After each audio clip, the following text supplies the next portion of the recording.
had to make their phone calls, and I don't think they had a lot of takers for Westbrook.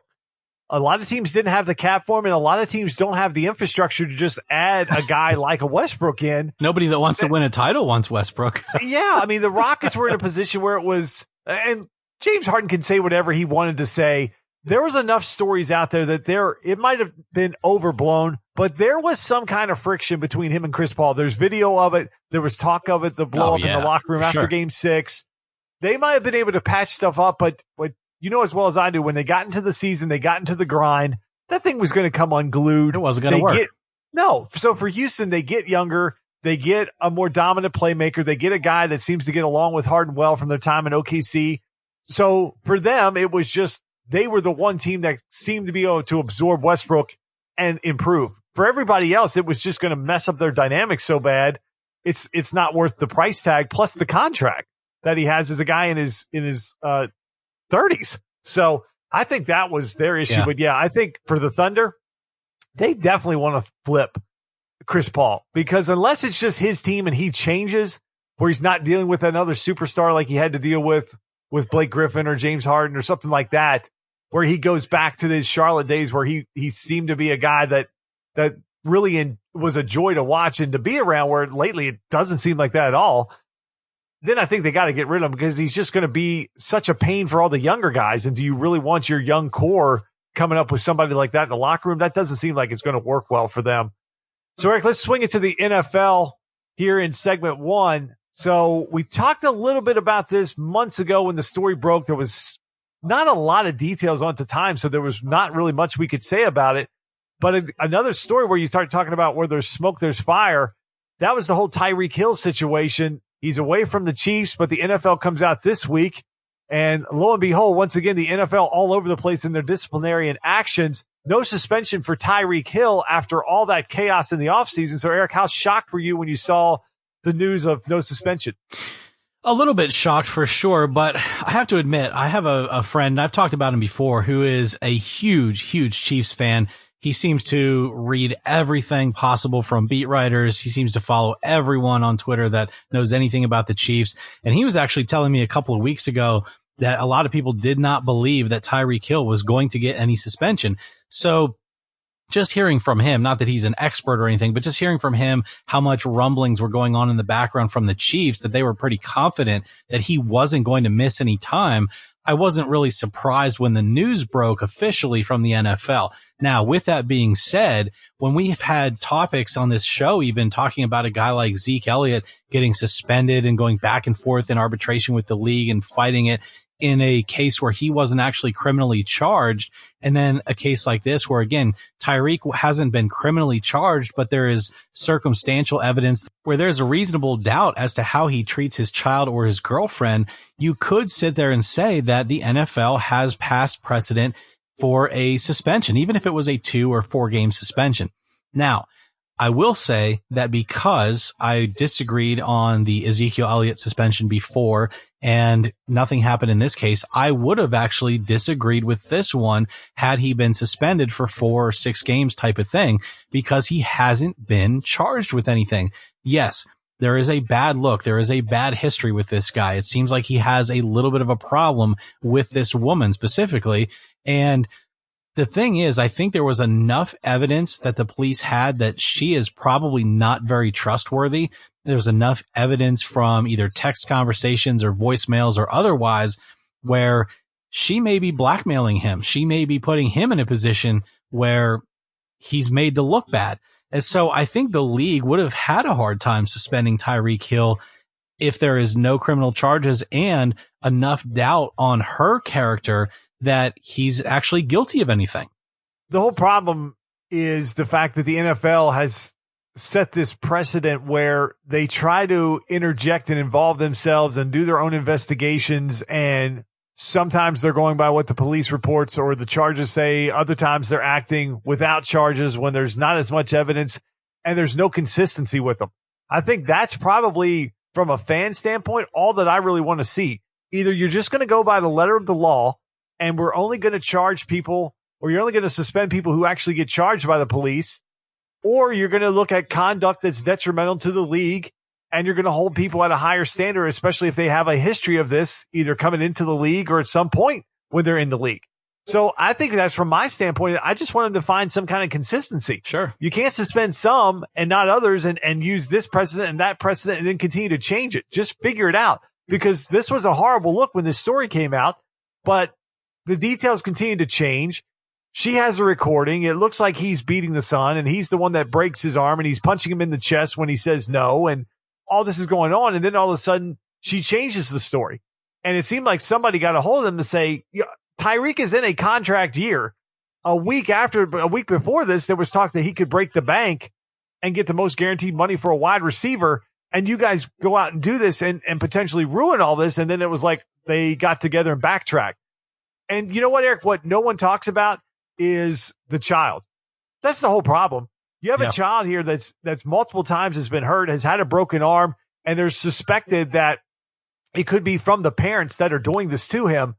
And all you ever hear about is from the NFL standpoint is, well, nobody seems to care that there's a child here that could be in danger and could be one step away from reading an article that's a lot worse than a broken arm. Yeah, hopefully the authorities I think that is a bigger issue right now that, well, you may not have all this evidence, but you do have a 3-year-old that's got a broken arm, and there's video of him and the mom talking about how there's more than just that's going on. So that's another huge problem in this story.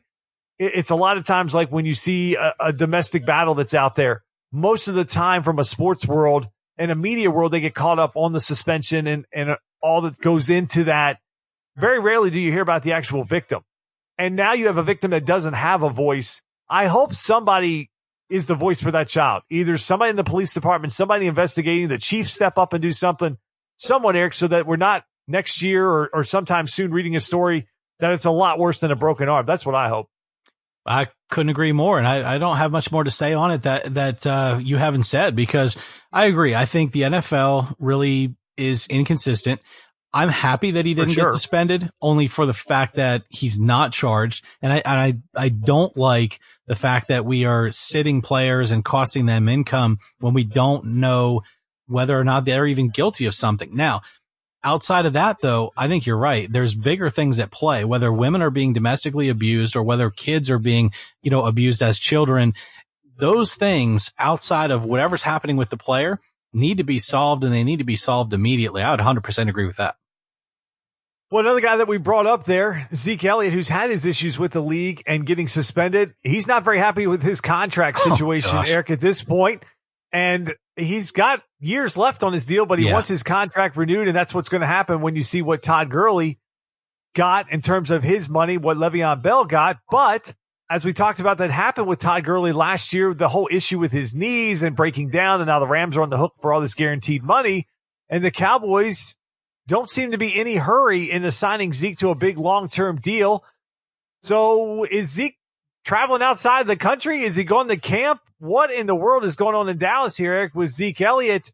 Are the Cowboys right to just kind of hold this thing off and wait and see how it plays out? Yes, absolutely. The Cowboys are in the right here. And I'll tell you why. It's the same thing that we talked about with the NBA contracts. Ezekiel Elliott signed a deal. He has a 4 with an option for a 5th contract. So he's going to make $24.5 million through the 4 years that he signed. And then there's an option for a 5th year where his salary goes up quite a bit.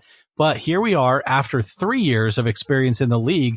He's threatening a holdout and demanding more when he's in a current contract. See, this is where I draw the line. This is where I say, okay, I think as a player, you definitely have leverage in free agency. You have leverage to look around. You have leverage to ask for more money.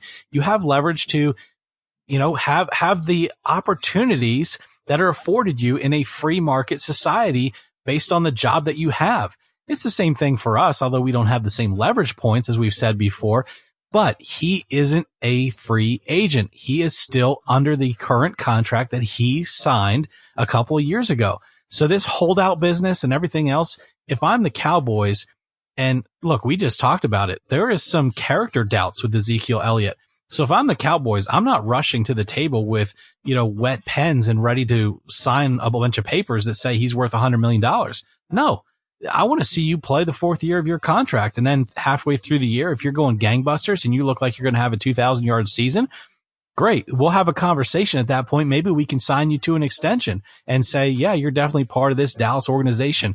But prior to a season, when we've seen 3 years and we've also seen some suspensions and we've seen legal battles and we've seen, no, I'm not rushing to the table yet. I think that's absolutely asinine. And again, these players holding out before the end of their contracts and asking for more, I'm not a fan of it.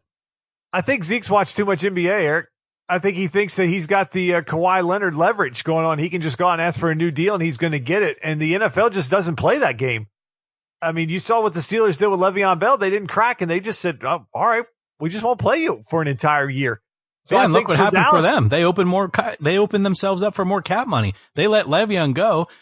You know, James Connors and a couple other guys together added up aren't even going to be close to what they would have had to pay Le'Veon if they paid him what he was asking for. And so then they have more money to spread around to the team and make the team better.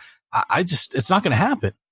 No. And look, this is a problem that the NFL, if their players association, if they really want to try to do something, it's somehow fixing the running back situation with their contracts. Because if you run a team and you can draft a running back, and even if you draft him in the first round and you get him for 4 years, plus you can get him for the 5th year, then why are you in a hurry to go sign him for a ton more money that's going to play out in years 5, 6, and 7 when he's going to be at that point really used up, where you're going to have run him into the ground and there's going to be that attrition that takes place. You're seeing it with Ty Gurley. You're seeing it throughout the league where teams are going away from just having one back. A lot of times it's having multiple backs in platoon systems because you just wear guys out.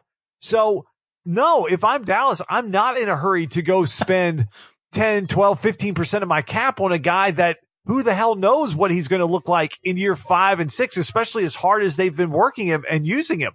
So I think Dallas is completely in the right here. Look, these running backs know they understand the situation. Melvin Gordon's doing the same thing, demanding a contract because they know soon enough they're going to hit a wall and their value is going to be gone. So they want to get their money now. And to a certain extent, I agree with them. But if I'm a team and I can go into the second, third, later round in the draft and get a guy and have him for 3 or 4 years and have him at that money that we talked about being so much less, you're going to continue to do that. And you'll be like, look, I'll just go draft 2 or 3 guys versus paying $12 to $15 million a year for one guy who's likely to get hurt and miss 2 to 4 games through the season anyways, if he doesn't do something stupid and gets suspended for 6, if not more. Let's not forget that the Dallas Cowboys are an organization who in the last, let's say 5 to 7 years, ran DeMarco Murray into the ground and saw the fact that after he left Dallas, he wasn't worth anything. They brought in an Alfred Morris that was used up after just a couple seasons in Washington, and he lasted in Dallas for like a year, and they were like, yep, he's actually done. And they picked up Ezekiel Elliott at that point. So this is a team that has experience with turning over running backs. So I really don't think that Dallas is going to say, oh yeah, Ezekiel, we'll take you for $100 million, because Dallas has experience and confidence over the last 5 years to say, yeah, once we run you into the ground, we'll move you on. Now, I understand the counterpoint to this. I understand Le'Veon's point. I understand Ezekiel's point. I do think that the way that running backs are used and the salaries that they get for such a short career is probably a little bit out of whack. However, this is not the way that you fix that. You fix that through the collective bargaining agreement process, through the arbitration that is in a certain time period when you have your NFL Players Association have their meetings with the NFL and the owners, and you go through it at that time. That's when you fix these types of problems that have arisen in the NFL. You don't fix them by saying, oh, after 3 years, I'm 24 years old and I'm going to hold out. Cowboys are like, yeah, okay, you can do that, but that's going to be the end of you here in Dallas, and probably your career will be another 2-3 years after that, and you'll be out of the league. So they've seen it before with Murray and Morris, and they're not afraid of this situation, Justin. Not afraid at all. All right, Nick, we got a lot more NFL that we'll be covering in the coming weeks, but that'll do it for segment 1. When we come back, we'll talk about the Open Championship. I think JB Holmes is still out on the course playing. I'll talk to Eric about that. And NASCAR, we'll talk about the finishes that they've had the last few weeks. Is this the jolt in the arm that they need going into their playoff run?